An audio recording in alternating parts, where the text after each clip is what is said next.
Hello, internets.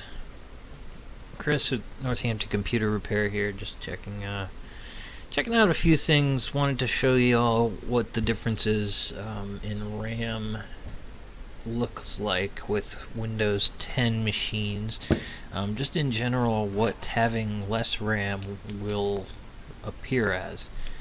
So we've got 3 tests we're going to be doing here with just a baseline set of apps and programs that are going to open.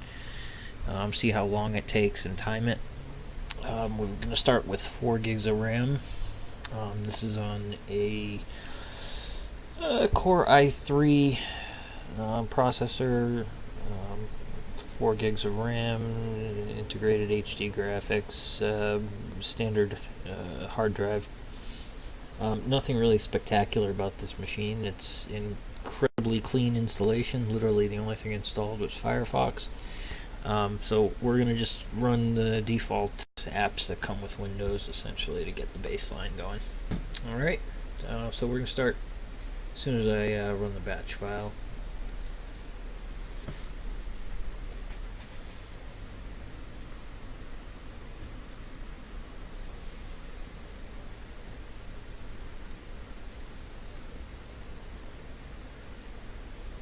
And the last to load is Firefox with all of its tabs. Now, essentially everything else that's going to load here is due to our internet connection, so that's not going to be part of the total time. But we've got all of our apps loaded up, and that was our baseline. For a very clean installation, no programs but Firefox installed on this version of Windows. Alright, so we're just going to reboot so I don't have to make everyone suffer through the reboot process with only 2 gigs of RAM, which will be our next test. We're going to just pause here, move on to the next. Okay, so we're back with the system now loaded up with only 2 gigabytes of RAM. And it did take a lot longer to boot, but because Windows boot times are so unpredictable in general, we're not going to count that in our test, just opening this baseline set of programs on all 3 environments. So again, we're going to start as soon as the batch file begins. And we go.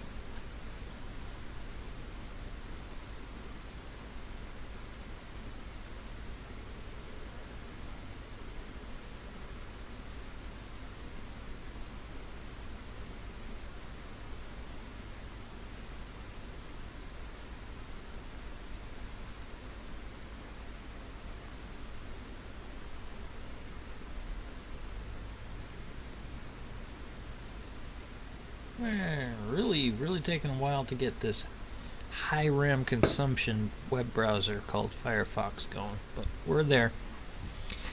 And we're going to stop. Essentially, that took a lot longer. Most of the really kind of clean, slim apps loaded up pretty quickly. You can also see a whole bunch of differences with load times as far as the websites go, too.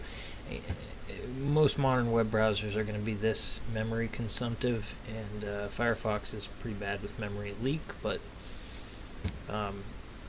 in general it's a pretty stark difference between 4 gigs and 2 gigs of RAM, having only half of what the recommended is. And Windows 10 is recommended to have at least 4 gigs of RAM. Realistically, you're going to want to have a lot more than that in order to have a really nicely running machine, but yeah, 4 gigs should do it for most people. So we're going to just reboot again with the unbelievably slow 1 gigabyte of RAM, see if we can even get to a Windows environment, and then run the test once more. I just wanted to hop in here again quick before we actually get Windows loaded up, because that was surprisingly fast. Realistically, I've not really run Windows 10 on a machine with only 1 gig of RAM before. I'm kind of blown away by how fast that was. Realistically, the boot time was only about 10 to 15 seconds, but again, clean installation. We just want to see what the baseline is for essentially no extras and no software installed. So I've got everything loaded here, and I've waited about the same amount of time, about 30 seconds after the welcome screen disappears. Background processes to load, and we're gonna go.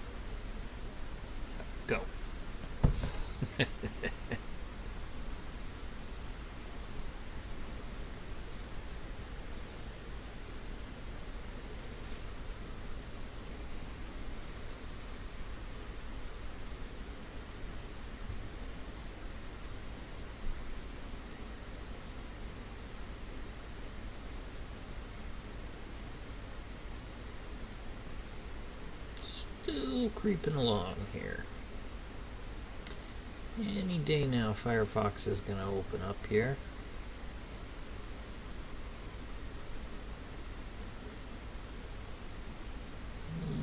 One, two, three, four, five, six, 7 tabs.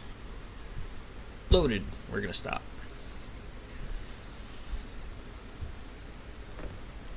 So that was a surprising result, actually. Most of those apps loaded up quicker than I'd half expected, but we're definitely noticing quite a bit of lag with this many apps opened up.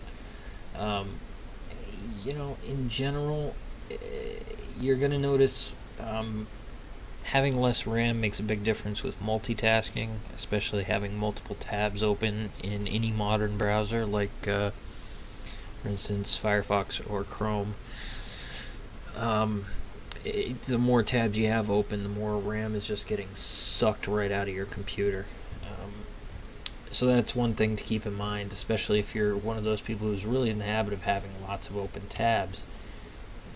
Upgrade the RAM, and it's pretty cheap. It's one of the cheapest things you can have done to your computer, and it's almost always worth it. You can almost literally never have too much RAM in your computer. The system will find a way to consume it nonetheless. So that was our quick test. We did 4 gigs, then down to 2 gigs, and down to 1 gig. Just for the kick of it, I'm actually going to just do a quick test with 512 megabytes of RAM, which is unheard of since some Windows XP machines, but why not? Let's try it.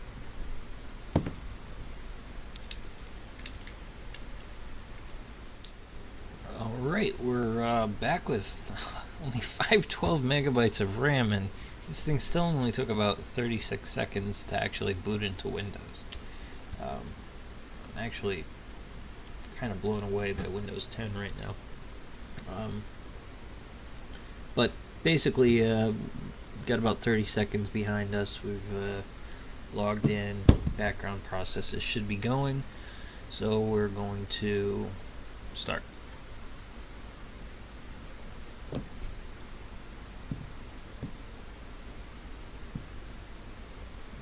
Now we're struggling. Now we're really seeing a huge impact. Things are taking a long time to load. Nothing has crashed, but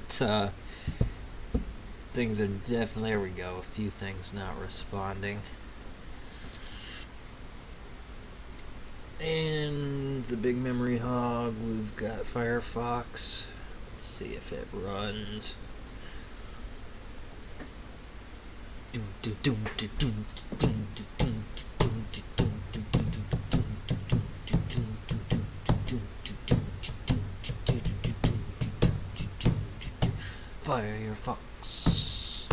Firefox. Hadn't even gotten to Internet Explorer yet. Wow. Okay. You shouldn't run Windows 10 on any machine with only 512 megabytes of RAM. Highly not recommended.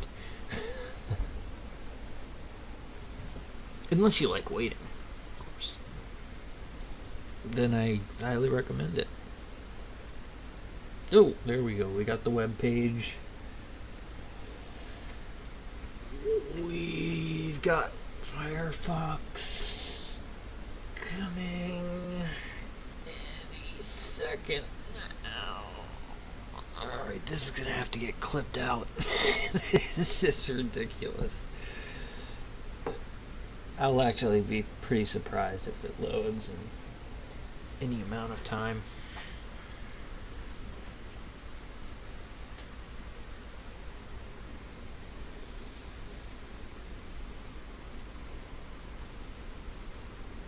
Again, yeah, this is bad. Yeah, we've got a program that uses a lot of memory, and it's just not able to get itself loaded. It oh oh oh oh here it goes. Here it goes. We're moving. Oh, come on, come on, come on, come on. You can do it. I'm trying my best not to interfere by clicking on anything. We've got our tabs going. We've got them almost up. We've got them. It's just a race to the finish line, buddy. Is that Michael Jackson? We're still struggling. They're coming though. Oh. Oh, there we go. Alright, we'll stop. Alright, so we've got our baseline. So again, I just can't recommend avoiding running Windows 10 with fewer than 1 gigabyte of RAM. Is just a bad idea.